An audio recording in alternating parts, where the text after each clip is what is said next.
World Events, the Cuban Missile Crisis. Welcome to History Explained, where we illuminate the past to better understand our present. I'm your guide to your daily journey through the past to empower the future. Today is Wednesday, May 21st, 2025. As we do every Wednesday, we're exploring a major global event that shaped the course of world history. Today, we turn our attention to one of the most dangerous moments of the Cold War, the Cuban Missile Crisis of October 1962.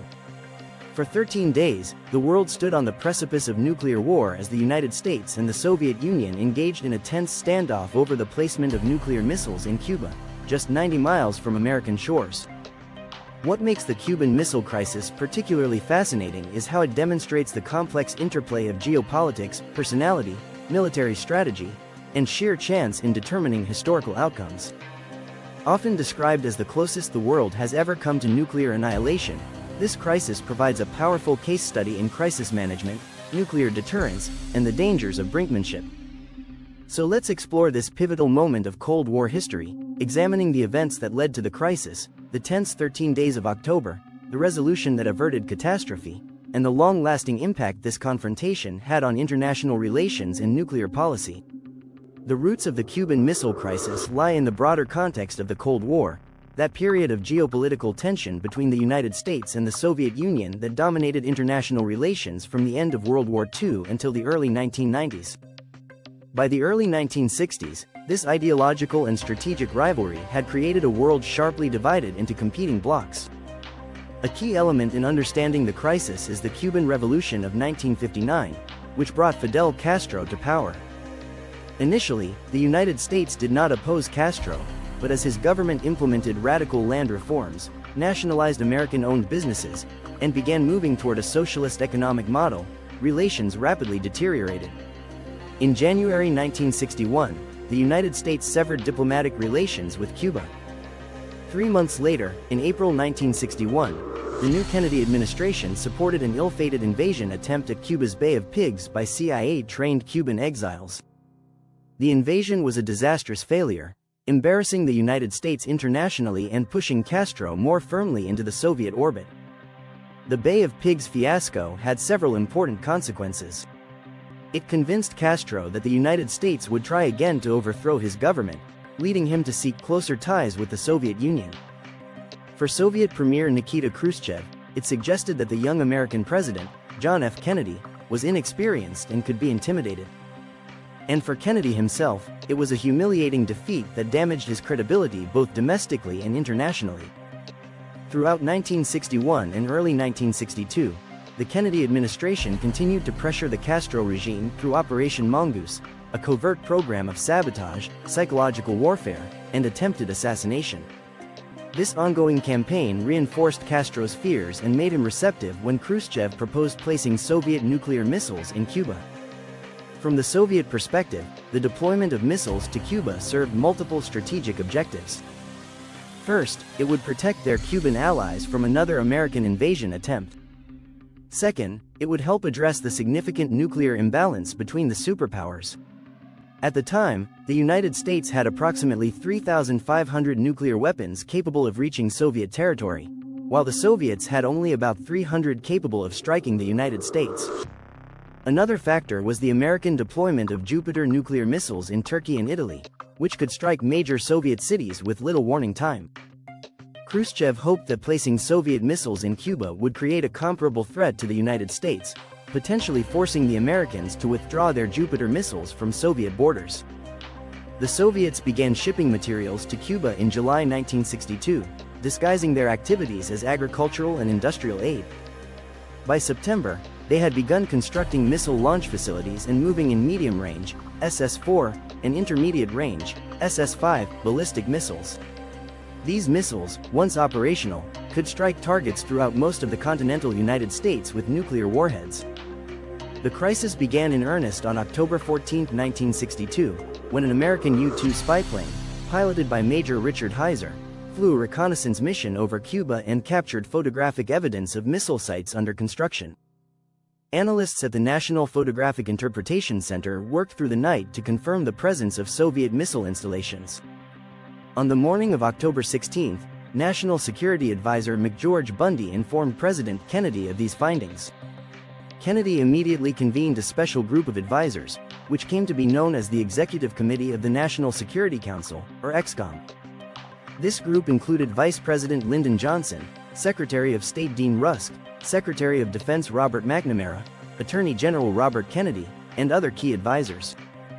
The initial ExComm meetings revealed deep divisions over how to respond. The Joint Chiefs of Staff, led by General Curtis LeMay, advocated for an immediate airstrike to destroy the missile sites, potentially followed by a full-scale invasion of Cuba. Others, including Secretary of Defense McNamara, worried that military action could trigger a broader war with the Soviet Union. The deliberations were conducted in utmost secrecy. President Kennedy continued his regular schedule of public appearances to avoid alerting the Soviets that their missiles had been discovered. Meanwhile, ExComm debated various response options, eventually narrowing them down to two main alternatives: an airstrike against the missile sites or a naval blockade of Cuba to prevent further weapons shipments. Attorney General Robert Kennedy emerged as a key voice for caution, arguing that an airstrike would be seen as a Pearl Harbor in reverse, a surprise attack that would damage America's moral standing. His advocacy helped shift the consensus toward a naval blockade, which would demonstrate American resolve while still giving the Soviets room to de-escalate. On October 22, President Kennedy addressed the nation in a televised speech, revealing the presence of Soviet missiles in Cuba and announcing the establishment of a quarantine, a legally distinct term from blockade, which would constitute an act of war under international law, around Cuba to prevent further offensive weapons from reaching the island. He demanded that the Soviets remove the missiles already in Cuba and warned that any nuclear attack from Cuba would be regarded as an attack from the Soviet Union, warranting a full retaliatory response. Kennedy's speech marked the moment when the crisis became public, sending shockwaves around the world. Americans rushed to stockpile food and supplies, fearing imminent nuclear war. The U.S. military moved to DEFCON 3, a high state of alert, and later Strategic Air Command bombers were placed on DEFCON 2, just one step away from war. The day after Kennedy's speech, Khrushchev responded with a letter denouncing the quarantine as an act of aggression, and insisting that the missiles were purely defensive. Meanwhile, Soviet ships continued their course toward Cuba, setting up a potential confrontation at the quarantine line. The next few days were the most tense of the crisis. On October 24, Soviet ships approaching the quarantine line either slowed or reversed course, a sign that Khrushchev was not seeking an immediate confrontation. However, work continued on the missile sites in Cuba, indicating that the Soviets were not backing down entirely. On October 26, the crisis intensified when an American U-2 plane was shot down over Cuba by a Soviet surface-to-air missile, killing the pilot, Major Rudolph Anderson Jr. This was a dangerous escalation that could have prompted military retaliation. Kennedy, however, chose not to respond militarily, recognizing the importance of maintaining control over events. That same day, Khrushchev sent a long, emotional letter to Kennedy suggesting a resolution. The Soviets would withdraw their missiles from Cuba if the United States promised not to invade the island. Before Kennedy could respond, a second letter arrived on October 27, adding a new demand. The United States must also remove its Jupiter missiles from Turkey. This second letter complicated the situation considerably. Publicly agreeing to withdraw missiles from Turkey would make it appear that Kennedy had been coerced, potentially damaging the NATO alliance. Yet ignoring the request might close off a diplomatic solution. On the advice of his brother Robert, President Kennedy decided to respond only to the first letter, accepting the proposal of a no-invasion pledge in exchange for missile removal, while ignoring the Turkey demand. Simultaneously, Robert Kennedy met secretly with Soviet Ambassador Anatoly Dobrinin, informing him that the Jupiter missiles in Turkey were already slated for removal and would be gone within a few months, but this could not be part of any public agreement. This creative diplomatic solution provided Khrushchev with a face-saving way to withdraw. On October 28, Khrushchev announced on Radio Moscow that he had ordered the dismantling and removal of Soviet missiles from Cuba.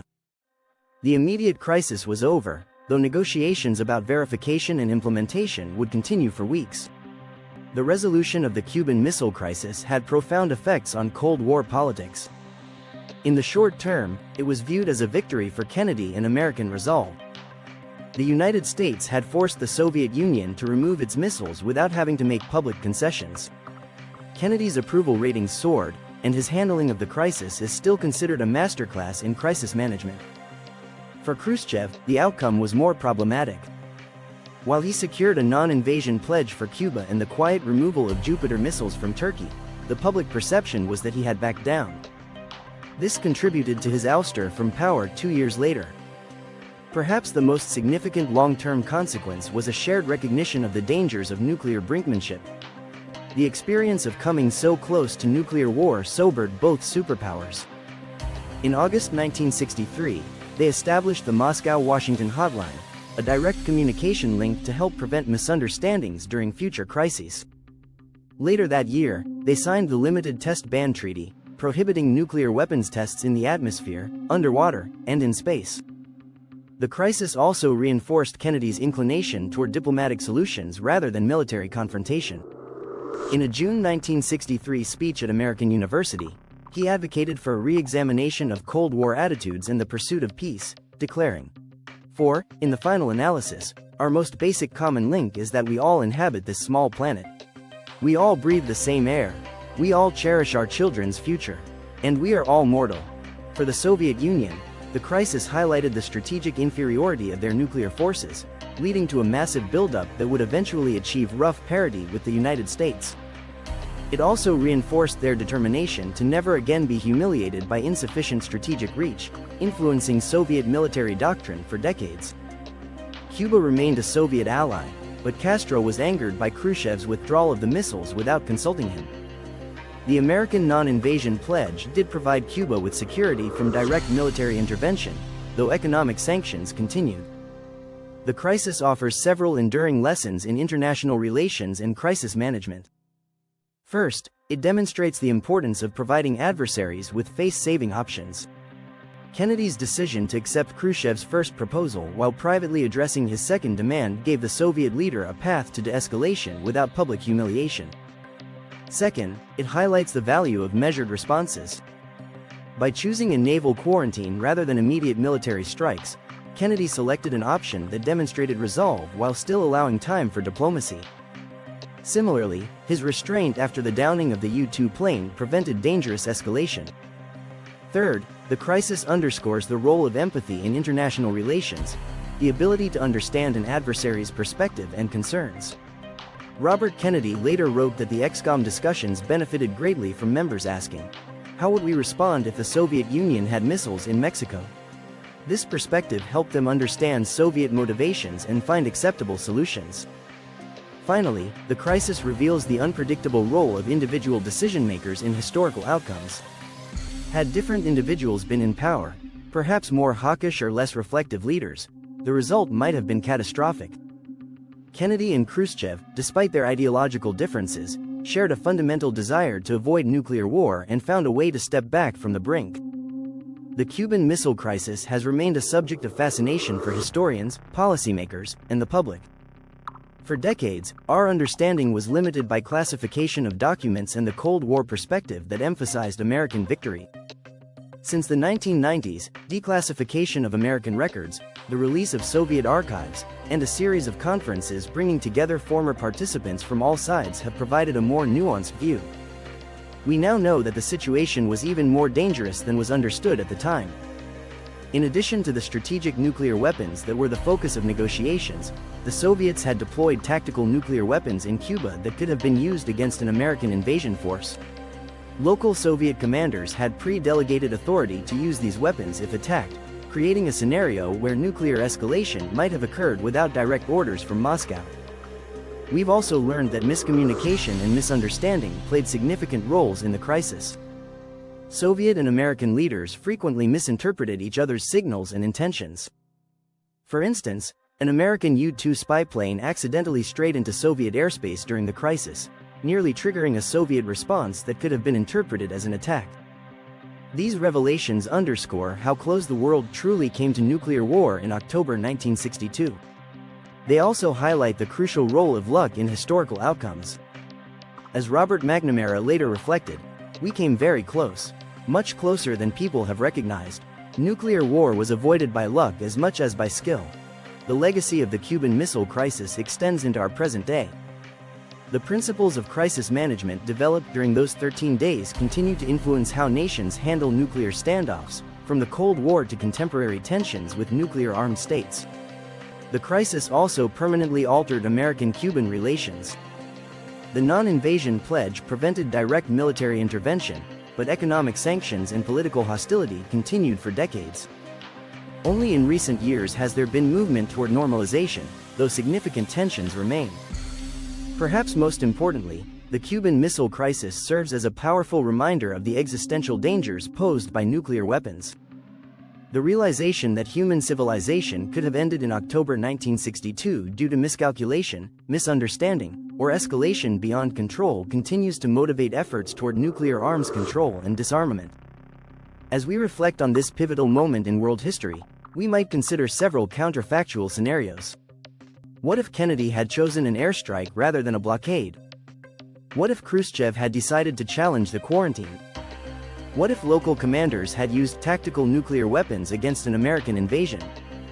These alternative paths remind us that history is not predetermined but shaped by human decisions in moments of crisis.